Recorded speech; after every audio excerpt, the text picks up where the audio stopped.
All right, welcome back to the Stages Podcast. I'm your host, Lance Armstrong. My co-host, JB Hager. JB, we started this thing. We were like talking about the Tour de France, and now we're in the middle of Arizona.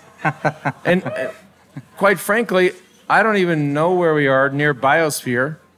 Biosphere 2. Biosphere 2. Biosphere 1. You know what Biosphere 1 is? I don't. Mother Earth. The Earth. The original. The awesome. OG. I didn't know what Biosphere 2 was either as we were driving here today. I didn't. But here we are on the side of, what otherwise known as 24-Hour Town, which we ended up in last year with a bunch of my old teammates from Postal, and we all swore that we would never be here again. And yet here you are. And now we're back. Well, you know what I love about this? When this originally started, it was only going to be the Tour de France. That was the intent. It's like, let's do a recap of the Tour de France. Then it expanded a little bit, with the Colorado Classic. Then we talked about Ironman. And such a tiny, tiny percentage of people get to do those at that competitive level. Yeah. And then you come out here and you see this sea of people who hold down full-time jobs and take care of their families, doing some epic shit.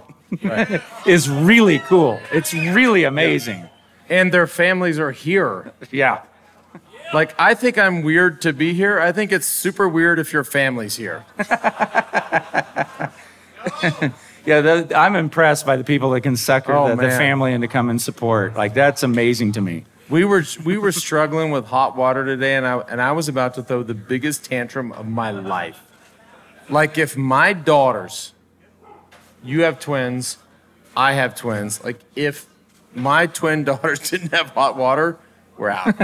By the way, he said you have twins. He's talking to Victoria Kramer, who we're going to get to in a minute because she's being honored here at this event, which is really neat. But we got to kind of paint a picture for people because this is, going worldwide, big audience all over the world. And so it's kind of hard to really describe where we are. We are in, it feels like the middle of nowhere, and you're driving through the desert like, oh, there it is. And then you just see like a bazillion campers and tents. It's like a temporary city that pops up in the middle of the desert. That's right.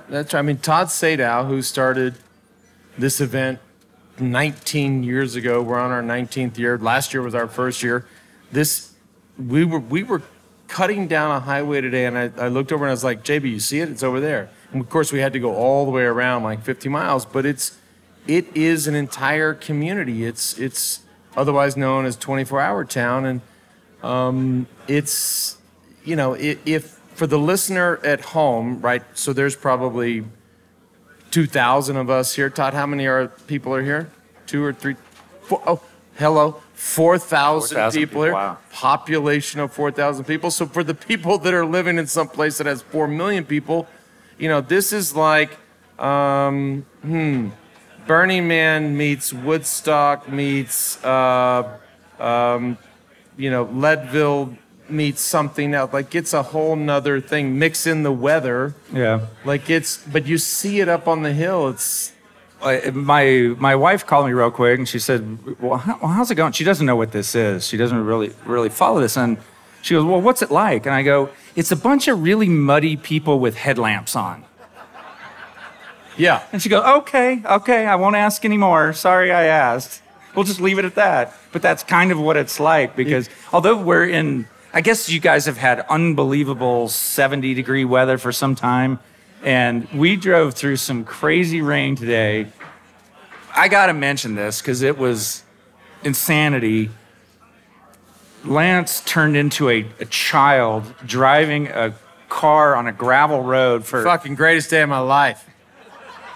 The road into this event got very muddy, and to say the least. And there's big holes, and it was swampy and messy, and cars are sliding off the road. Even four-wheel drive trucks were getting stuck. Well, no. In the rented Nissan Murano, homeboy is going 60 miles an hour. Sure. I had it nailed. And laughing his ass off. Loved it. but it was pretty epic just to get here today. Yeah, it was. And you know what's even more epic is that if you can tell your wife that you're at a place where everybody's muddy and wearing headlamps and she says, okay, we're cool, every dude in this place has his excuse. By the way, I don't even think we properly mentioned the name of the event. It's the 24 Hours of Old Pueblo, a 24-hour mountain bike race in the desert, teams, individuals. And it really is something to, like if you love mountain biking and want to make it a destination event, bucket list thing, look it up. We'll give you all that information later, but you have to do this. And the one thing we should bring up is our sponsor tonight, Visit Tucson. Like these guys, listen, it's so funny because, you know, when we've done a bunch of these and people will say, okay, say this about our gig. I actually don't even need to look at this because the city of Tucson, I've spent so much time there and I've ridden so many bikes there and hung out there and played golf there and listened to music there. Like this place is, you know, for the endurance community especially, whether you're a cyclist or a triathlete or a mountain biker, it is literally kind of the Shangri-La of America when it comes to especially the off season. Like if you, God forbid, you live in Pennsylvania or whatever, but Tucson is this sort of melting pot. I would love to like be at the high school track in Tucson in the winter. You would see the best runners in the world. I would love to be like parked on the side of Mount Lemmon in the winter. You'd see the best cyclists in the world. I'd love to be at U of A for the Masters swim. You'd see the best triathletes. Like they're all right there. Like it's, and then I hear, check this shit, which I didn't know. They have the highest percentage of Tex-Mex places or Mexican places in America. Like, hello, we're done. We're done. This is the greatest place ever. Visit Tucson. Yeah. You definitely need to find out more about this event if it interests you. And a special shout out to Jimmy Riccatello.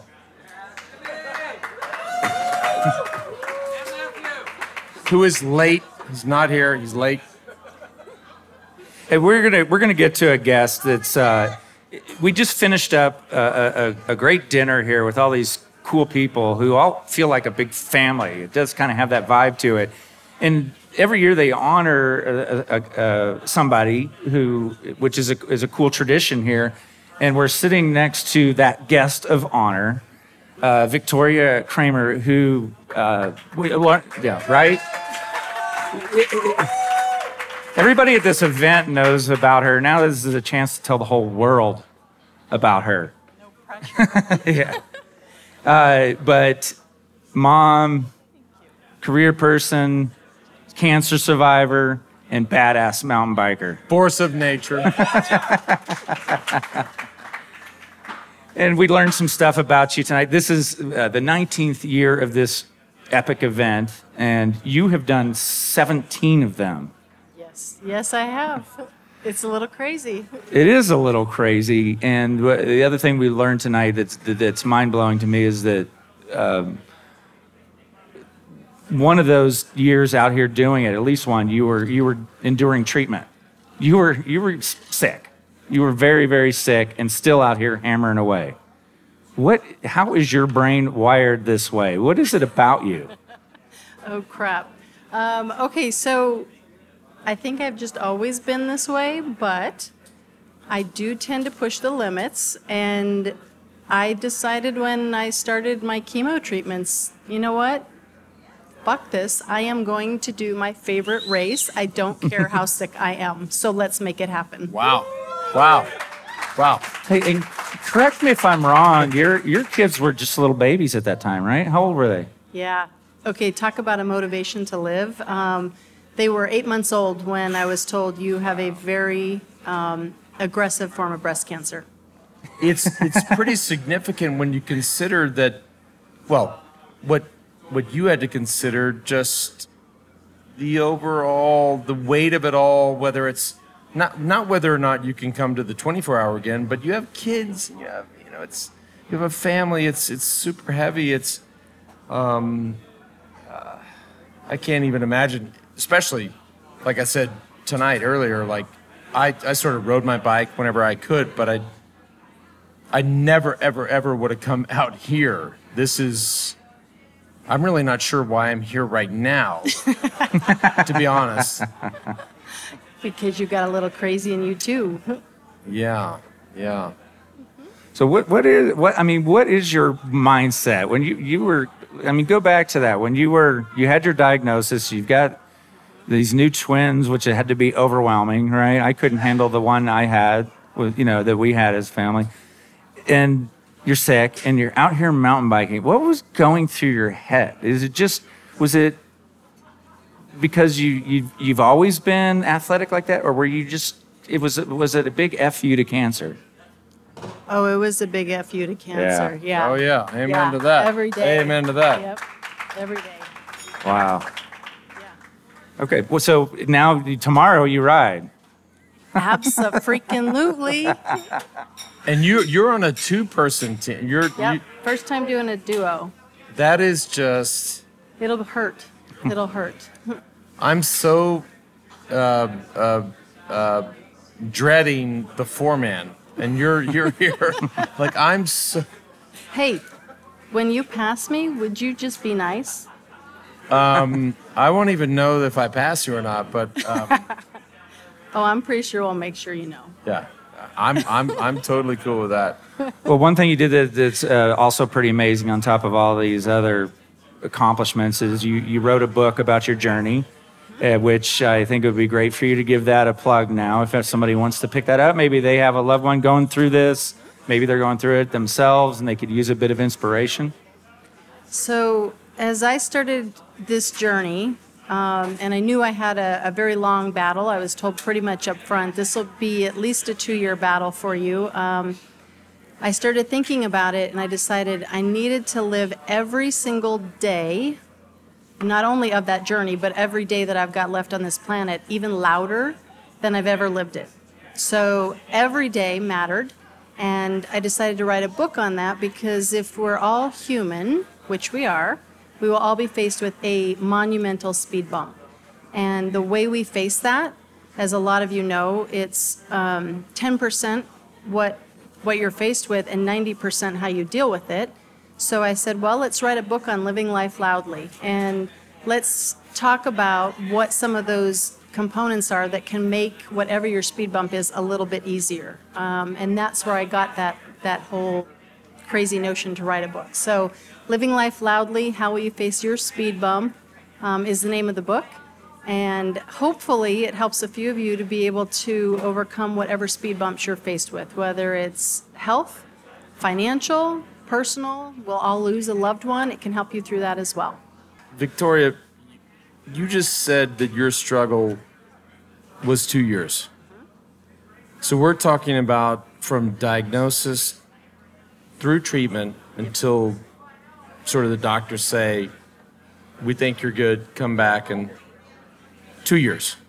2 years. Which is crazy to me because people think, when they think of my story, they think about a lot of things, but on the cancer side, it's so, in a lot of ways, it's heroic. My struggle in terms of diagnosis, treatment, the doctor saying, come back and see me, was 3 months. Wow. Only 3 months. So when you think about that, it's like, of course, for me, it felt like forever, but I've heard so many of these stories where, 2 years, I would have been out. Like, I'm out. I can't do this. 3 months was like, this is getting old. Okay, I'm out. 2 years is so much more, is so much heavier that, wow. Yep. I think you faced that with fighting the Postal Service, right? That's actually a longer. See? That's You a got whole. this. That is a whole nother malignancy. You got this. Well, we'll see. We'll see. Well, good luck tomorrow. Enjoy your ride. Thank you. I'll see you out there at night. You'll see me at night, but not in the middle of the night. Agreed. Victoria, thank you. It was nice to meet you. Thank you so much. Victoria Kramer.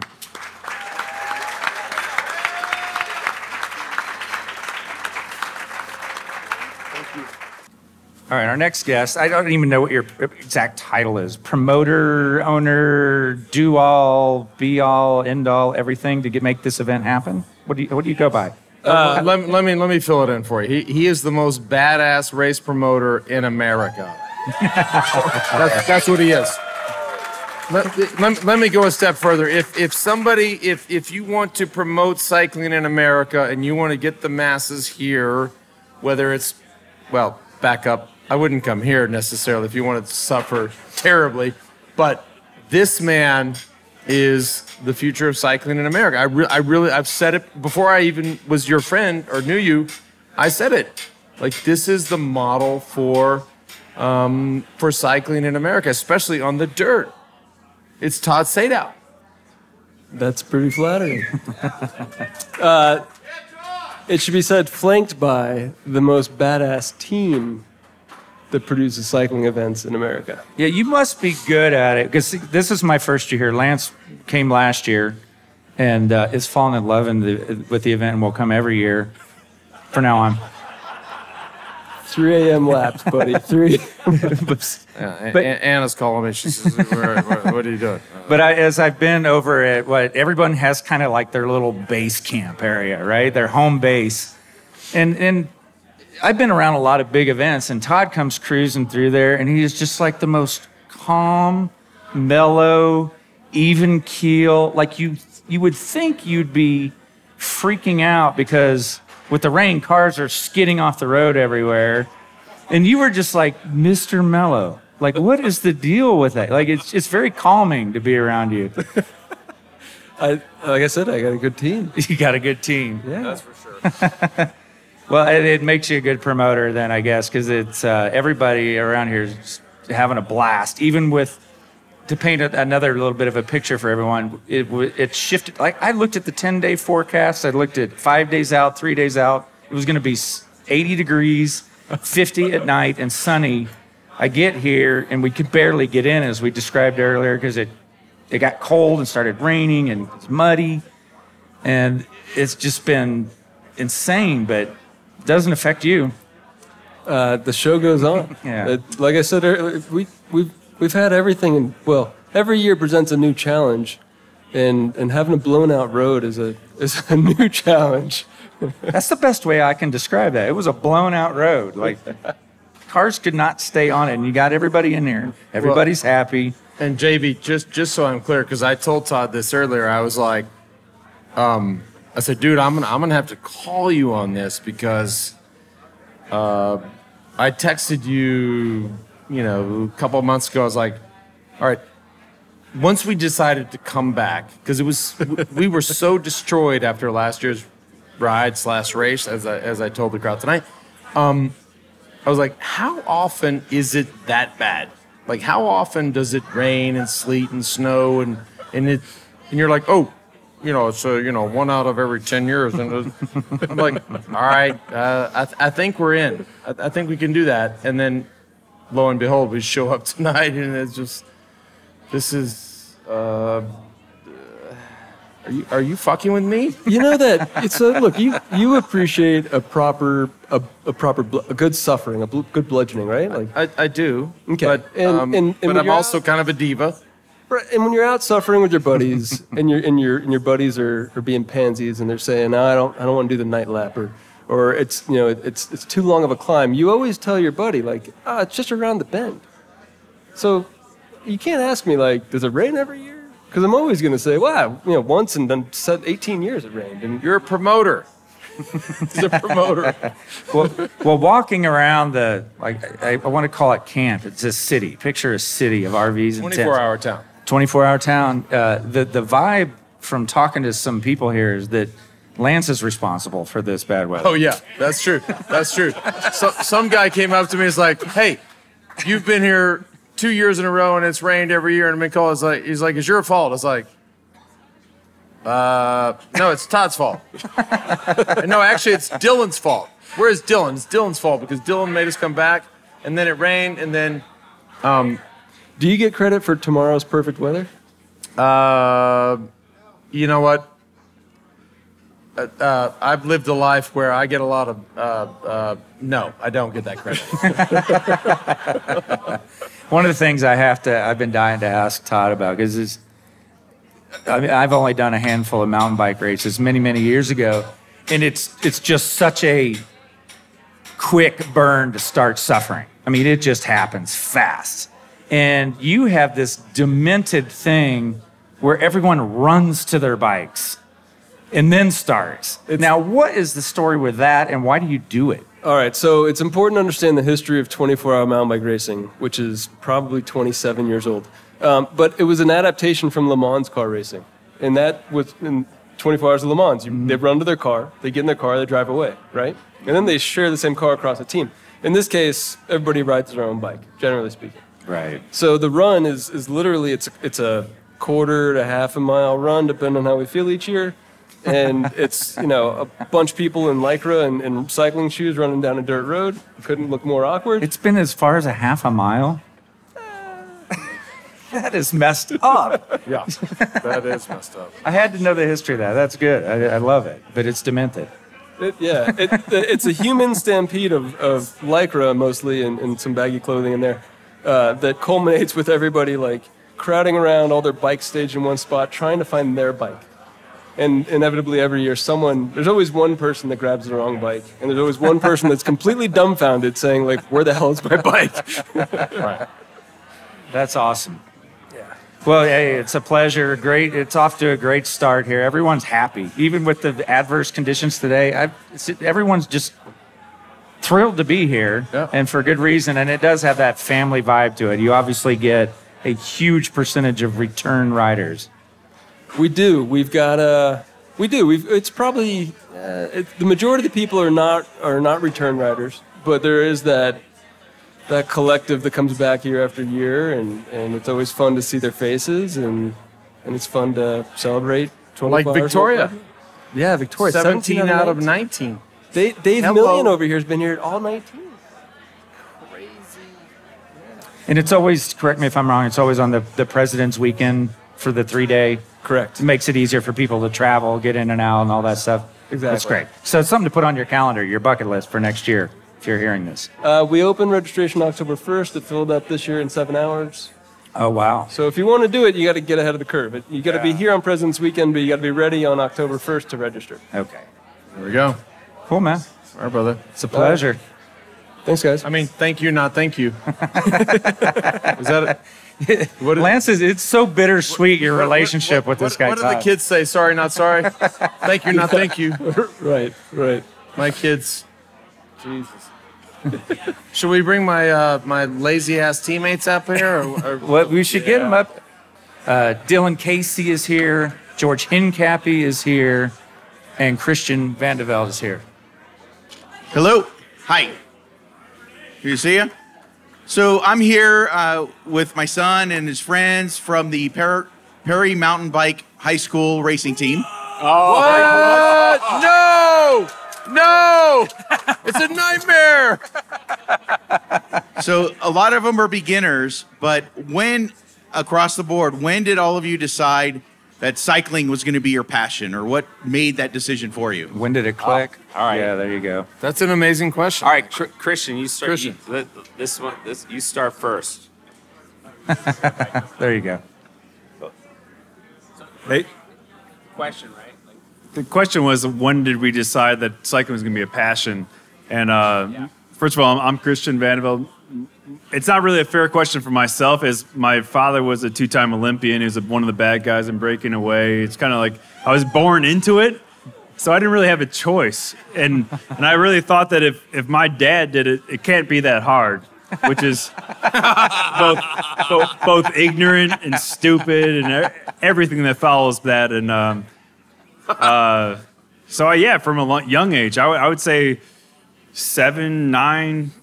But my father held me back from racing, whereas George and Lance, actually Dylan himself, these guys got into it a lot earlier than myself. But I didn't really race until I was 16. Then I was full gas into it and through 18. But I had posters of these guys up on my wall when I was a kid. Andy Hampston, Greg, you name it. All these guys were up on my walls forever, and in my locker. everyone else had Michael Jordan. I grew up in Chicago, and I had Andy Hampton, which is kind of weird. But a young age to answer your question. So yeah, in high school, I was all in. DC. Okay, so thank you for your question. I'm probably the anomaly compared to my three colleagues here. But I really didn't get into cycling until I was in college. I went to UC Santa Barbara, which I think holds a soft spot in all of our hearts, because the first year that we were all teammates in 1999, we had our training camp in Buellton at the Anderson Split Pea Soup, right? It's true. And for me, that was like home stomping grounds. And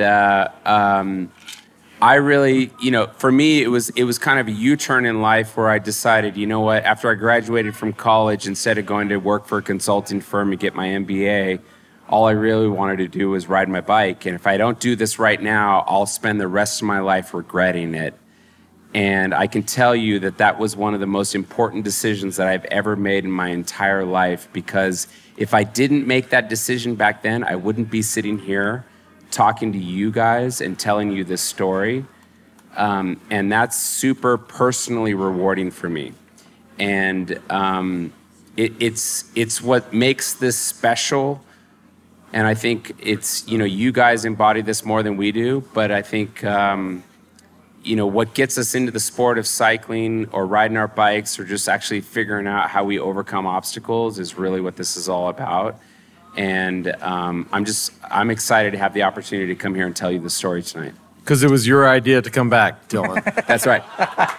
That's right. Because it was your idea. It was Let's all be my honest. idea. I mean, this was all premeditated. So I run the show here, just so we're all clear. Just as long as you guys ride at night. So I'm up. Okay, so I have a couple different stories to tell. The only thing I ever did in my life was ride a bicycle, and I think there's a lot of different paths you can take. I'm trying to tell my son to try a lot of different sports. He's doing tennis, soccer right now, and biking. I only biked my whole life, but I have a great story. Greg Van Avermaet, which is the greatest cyclist, #1 cyclist in the whole world right now, was at my house before the Richmond Worlds. 3 days before the World Championships, he's outside in my backyard playing soccer with my son. I go, Greg, what are you doing? He's like, I only played soccer growing up. He was the #1 soccer player in Belgium, under 18s in his life. And then he decided, and he rode a bike to get fit for soccer throughout his younger career. And he became one of the best cyclists in the world. So I think it's really important to experience other sports. And I'm trying to get my son to do that now. So I'm trying to do a little bit different than what I did, but I still want him to be a cyclist eventually. Well, we'll see. And you don't have to play soccer for 24 hours. Yeah, exactly. Like all these people do. You gonna answer that one, Lance? No, so I mean, my journey to cycling was a little twisted, just like these guys. But the first sport that I ever really truly loved, I grew up a kid in Texas, so I played football, baseball, basketball, did all these things, and I wasn't great at those. And then all of a sudden, I tapped out, and I joined the swim team. And so once I joined the swim team, that was sort of my entry into endurance sport. From swimming, at the same time, of course, I was running track and cross country at the high school. And it just, ironically, the shoulders of those, which was swimming and running, the middle sport was cycling. And I wanted to do a triathlon, and then signed up for a try, and I was like, lo and behold, the cycling was the thing that I loved the most. But Started beating up on professional men. Well, it was a little confusing because I was so at that young age I was obsessed with the Olympics, and I really, really, really wanted to go to the Olympics. At this time in 1996, believe it or not, the sport of triathlon was not an Olympic sport. And so I was like, I got to switch. If I want to go to the Olympics, if I want to be an Olympian, I need to switch. So I switched from triathlon to cycling specific, and didn't go to the games until actually it was 92 that I went to the games, and then they didn't go till 2000. Do you remember like an exact moment? Like, were you watching like the 1980 or 84 Olympics? Well, that would have been like 80 Olympics, or was there an exact moment where you're like, I want to be an Olympian? Do you remember? Listen, let me tell you something. This is, and there's a ton of history and a ton of drama here, but there is no doubt in my mind, or anybody here sitting at this table's mind, or probably anybody in this room's mind, when Greg LeMond won the Tour de France in 1989, it was so transformative. Like, it was like, holy shit, did that just happen? Like, it was so, I mean, it was incredible. Like, it was, nobody believed it. The guy was 50 seconds down on a very short time trial, won by 58 seconds, won the Tour by, I mean, it was, you couldn't script it.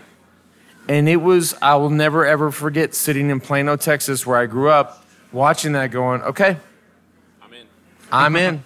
I got this. I got to do that. Like, it was so powerful that it truly, truly inspired me to, in my own little way. I mean, I was just doing tries and I was a high school kid, but and not only that, but then he got into the mainstream with Coors Light and then Taco Bell commercials. Taco Bell. No, it's true. He did I love it. That. Was the silliest commercial ever. Straight from that to Taco Bell and Coors Light. Coors Light, Taco Bell. I remember. And then like a SI cover. I mean, that was a big deal. Yep. Yeah, be in there, tuxedo, bike. As y'all laugh at that, homeboy couldn't wait to get to McDonald's after we landed today. No, that's. Don't deny it. I've got video. No, that's what I do. That's what I do. That was a great question, by the way. Thank you very much. Do we have a next one up there? Yeah, go ahead. Can you guys hear me? Yeah, tell us who you are too. Tim Baker with the Perry Pumas. We're on. Hey guys, a couple of questions. One, last year you guys did amazing, but George, I think you made it pretty clear you would never come back here. So I need to understand, one, what are you doing here? We love you, but we want to understand what brought you back. Before you answer, the other one would be, help us understand a little bit about what is We Do all about? Where are you guys going? What's the vision? All right. Which is first? Go to George first. I'll go first. So honestly, that's a great question. I'm still asking that myself, but I just love an excuse to hook up with these guys for one time a year where we spend like quality. I know the race is only 24 hours, but we're here for 48 to 50 hours where we spend a lot of time together. We hang out, we drink, we catch up on old times, and to me that's invaluable. So when they asked me to come back, of course I was hesitant about the suffering part, but I want to see these guys and catch up. And He's been crying about this for a week and a half, 2 weeks. I mean, like every day.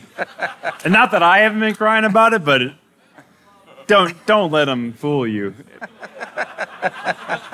All right.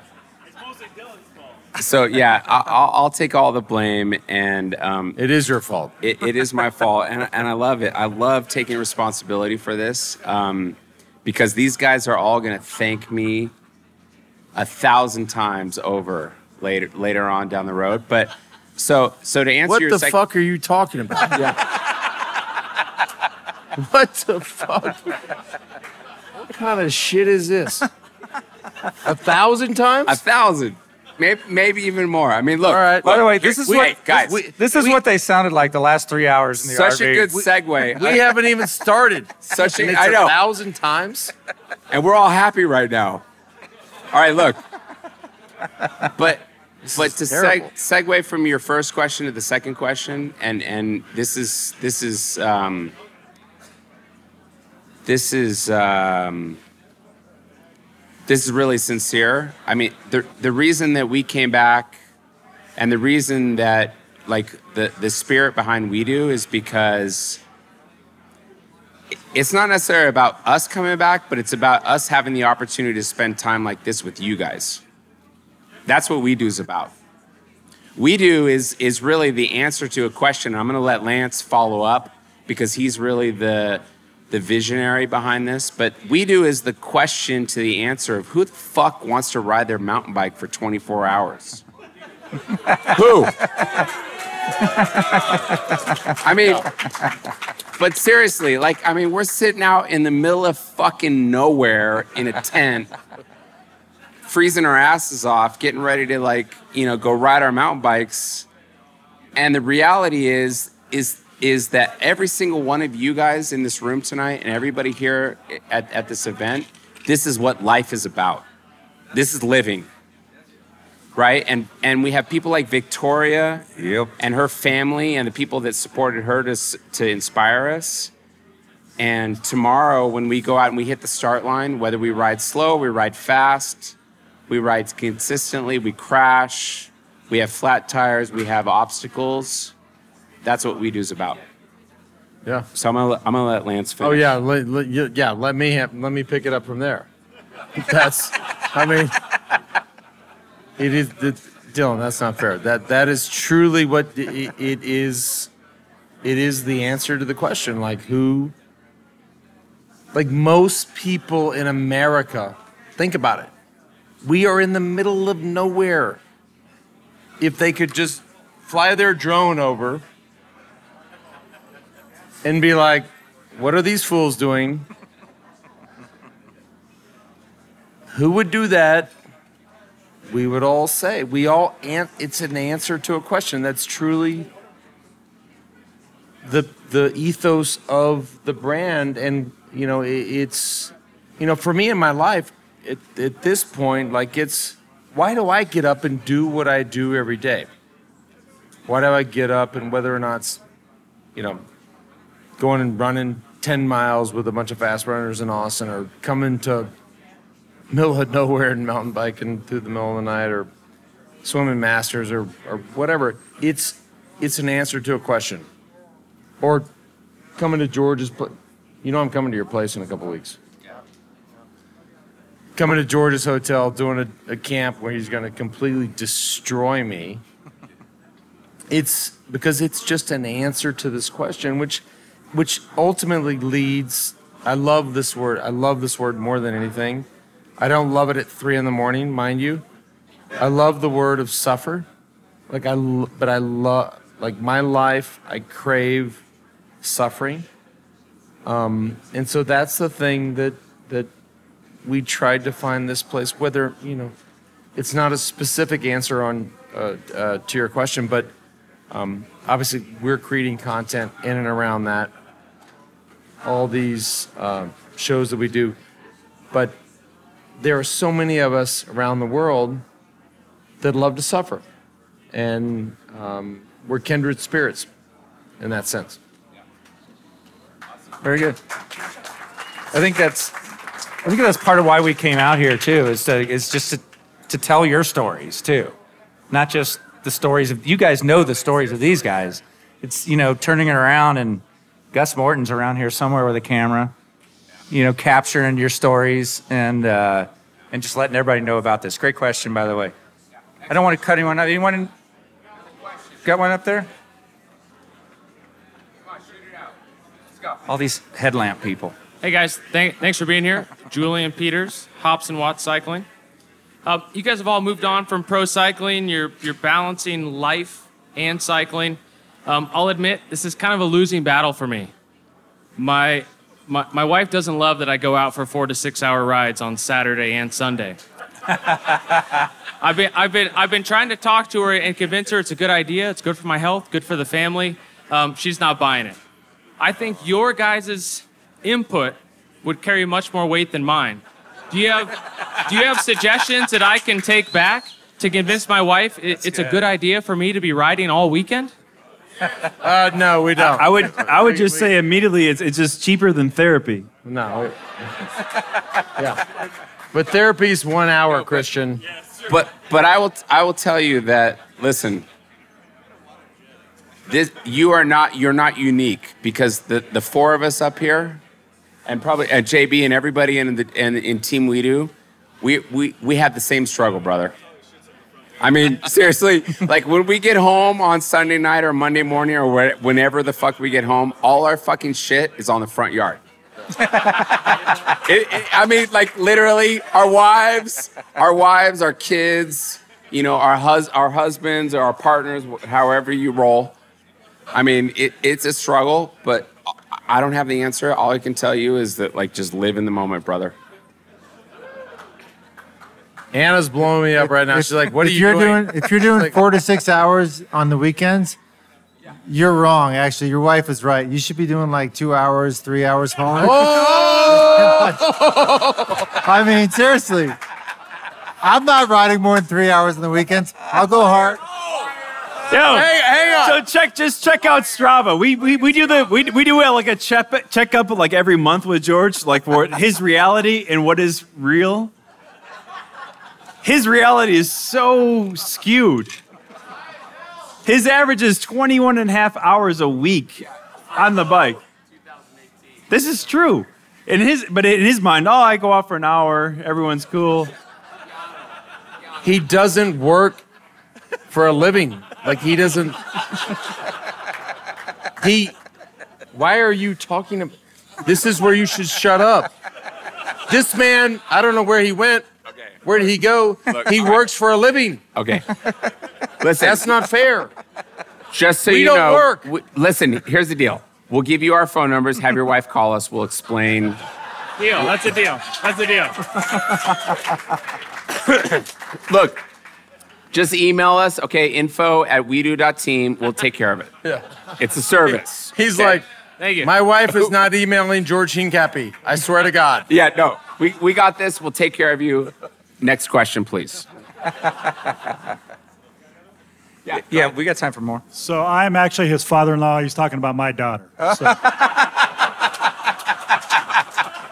I tried to warn him when he married her that if she screws this up, he stays in the family, she's out. Okay. Deal. But seriously, I have a question. My name is Mark Anderson. I'm from Hops and Watts Beer. And so we happened to be out here on the strip when you guys came back from your ride. And one of you asked, where can we find a garden hose? Clean off the bikes, I'm guessing. Did you ever find that garden hose? Because I was the one that laughed at you. No. So, wait, well, I got to answer that. Somehow Lance's bike turned up totally clean after that fucking muddy ride. I don't know. He found a hose, but we didn't. I got to add, we've got another question teeing up, I think, there, but I got to add a quick story to it. But Lance and I have a mutual friend. His name's Craig. And he's just an amazing guy, great athlete, and a good bike rider, swimmer. Everything he does is great. And we were finishing up a ride years and years ago, and he wanted to stay out. He's like, I got nothing but time. And then some of the guys on the ride, and you'll appreciate this with that question, but we were like, man, I got to get home. I've got chores to do. Where I promised I'd go couch shopping or something like that. Bed Bath and Beyond. Yeah, it was totally that scene, right? And we all know that. And so he wanted to go longer, and we all had to get home.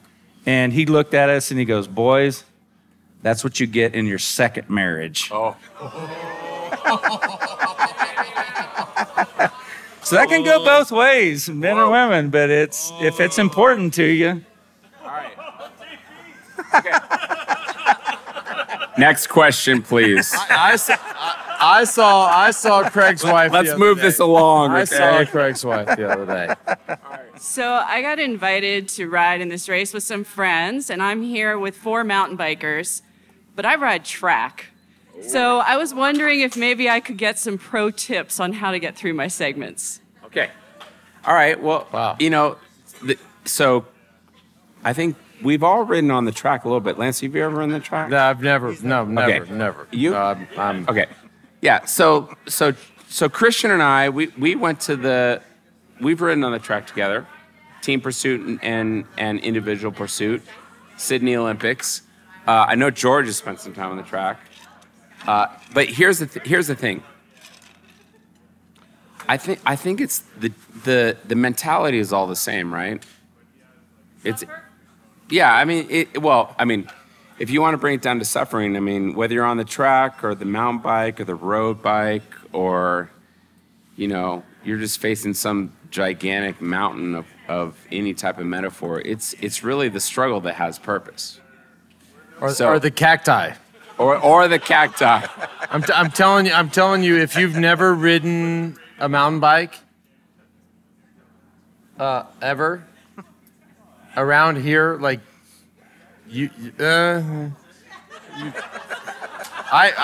we pre-rode today, and I was like, I thought after last year, I was like, I got this. And I literally know every cactus plant in the entire ranch. Holy shit, it's the scariest experience. Like, do not ever get near those cacti. I mean, it's famous. Like, it's... The only thing you got going for you is that everything is pretty much turning left. So that's a good thing. That's true. But apart from that, you got nothing. And Lance is not joking. Those cactus, they suck really bad. And I still have some in my hand from last year, and my foot and my shoes. But yeah, listen, just keep on going left. I grew up in Dallas, and I grew up on the east side of Plano, where I grew up in a mixed community, and so my black friends had these picks in their hair.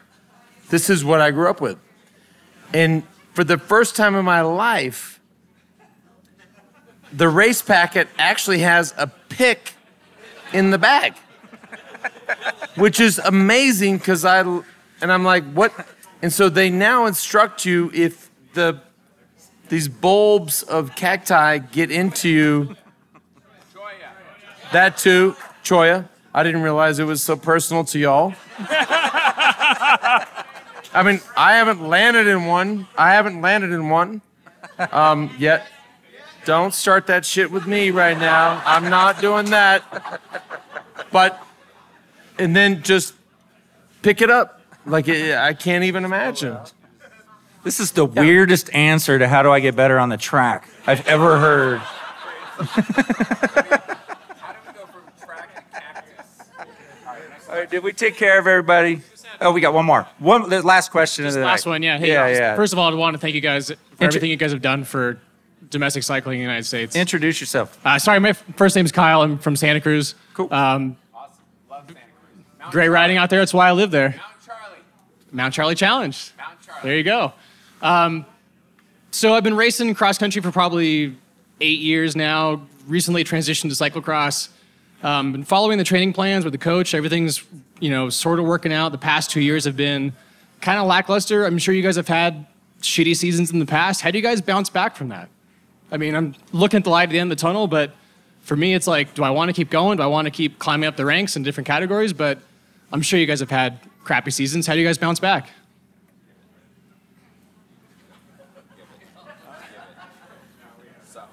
As the person who's broken the most bones out of this group, I guess, at 22 bones, I don't know. Like you just don't have a choice. You just keep on coming back and just putting one foot in front of the other, and that's again back to the we do, back to the Ford, back to everything with endurance sport in general.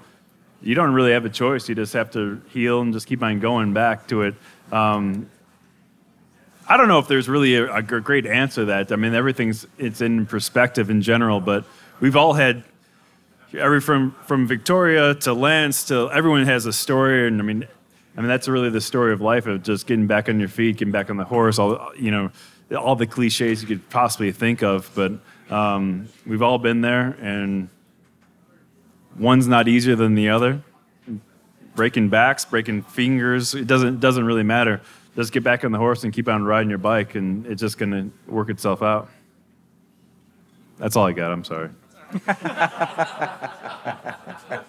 Were you wanting a slow Don't clap? be sorry, brother. He Don't was be wanting sorry. the That was slow good. clap. No, And I just watch Rudy too, you know, and like That shit's inspiring. I'm sorry. Remind me your name again. First name's Kyle. All right, hey Kyle. So I think. I mean, here's the deal. In order to really thrive in this world that we all want to live in this world that we do live in, you got to get much better accepting like setbacks than anything else, because there's way more setbacks than there are accomplishments. And the thing is that the setbacks make the accomplishments that much more valuable. And I know that it's like a Hallmark card kind of fucking answer, but the reality is it's that moment where you're like, you know what, I don't want to do this anymore. I'm done. I'm going to stop. That you have to be like, yeah, all right, you know what, fuck that. I'm going to keep going. And the moment that you keep going, you've done it. You're good. And I think a lot of that has to do with the fact that, whether it's we do or it's the 24-hour or it's, whatever obstacle we're trying to overcome, we're all in the same, we're all talking about the same thing. And I think that's one of the reasons that we're so passionate about the fact that we live this career as professional athletes, and now we get to live this life of having moments like this where we get to sit in a tent in the middle of nowhere and share experiences and stories. And that's what it's really all about. So explore, live in the moment, enjoy the experience, and everything else will sort itself out. Very good. Okay, I totally disagree with that. I think that's all bullshit. I think we were having this discussion the other night, and By the way, I mean- did not expect George, the least confrontational person in the world, to no, say it is. that. It's bullshit. Honestly, I'll do like one big goal a year, and this year it's Cape Epic, and I just you got to focus on everything. It's not only bike, it's not only pedaling your legs. You got to focus on your core, your fucking health, your diet. Everything is so important. Your sleep patterns.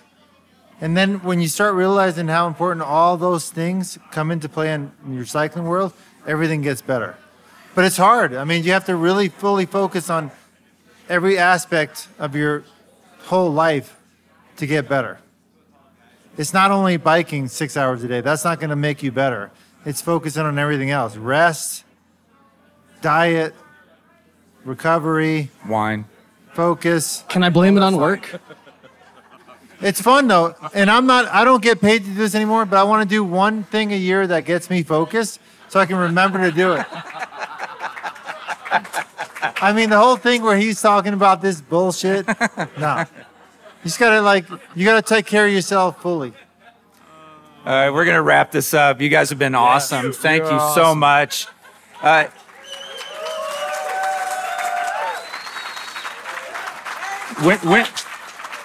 When you have time, go to wedo.team, sign up for the newsletter. If you guys want to come suffer in Texas, we got the Texas 100 in April. If you want to suffer in Colorado, we George got is in. the Aspen 50. What do you mean are we still doing it? Jesus. We'd love to see you guys again. Also, I don't know, I wasn't paying attention, my apologies, but we're launching a membership component to Stages in the next week or so. And if you sign up to be a member of Stages, you get basically a VIP all-access backstage pass to a bunch of the content and a bunch of the experiences and a bunch of the stuff that we're doing. And we'd love to have you guys all in the We Do family. So please check it out. It's going to come out in a couple of next weeks. Booyah. All right. Good night, y'all. Get some rest. Yeah. We have a rough 24 hours ahead of us. Yeah.